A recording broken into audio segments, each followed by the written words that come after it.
கதை தலைப்பு: வளர்ந்த விழி, புத்திசாலி பாப்பா. ஒரு சிறிய கிராமத்தில் பாப்பா என்ற ஒரு அழகான சிறுமி இருந்தாள். அவளுக்கு பள்ளிக்கு போவதிலும் புத்தகம் படிப்பதிலும் சிறிது சோம்பல் இருந்தது. அவள் சொல்வாள், நான் விளையாடுவதே நன்றாக இருக்கு, இந்த புத்தகம் என்னை களைப்பாக்குது. அவளது தாத்தா ஒரு புத்திசாலி மனிதர். அவர் பாப்பாவிடம் மெதுவாக சொன்னார், பாப்பா, ஒரு நாள் இந்த மழைக்காலத்தில் ஒரு பாம்பு வந்தால் அதை பார்த்து என்ன செய்யணும் தெரியுமா? பாப்பா பயந்து, ஓடணும் தாத்தா என்றாள். தாத்தா சிரித்தார், ஆனால் அது பாம்பு இல்லாமல் ஒரு கயிறு என்றாள். பாப்பா குழப்பமடைந்தாள். தாத்தா கூறினார், அறிவு இருந்தால் பயமில்ல, புத்தகம் படிப்பதால் நமக்கு உலகத்தை புரிந்து கொள்ள கிடைக்கும். பயத்தை வெல்லவும் நல்ல முடிவுகள் எடுக்கவும் படிப்பு தேவை.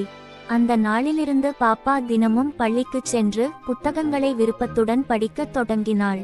அவள் வளர்ந்த விழியாக எல்லோருக்கும் உதவ ஆரம்பித்தாள்.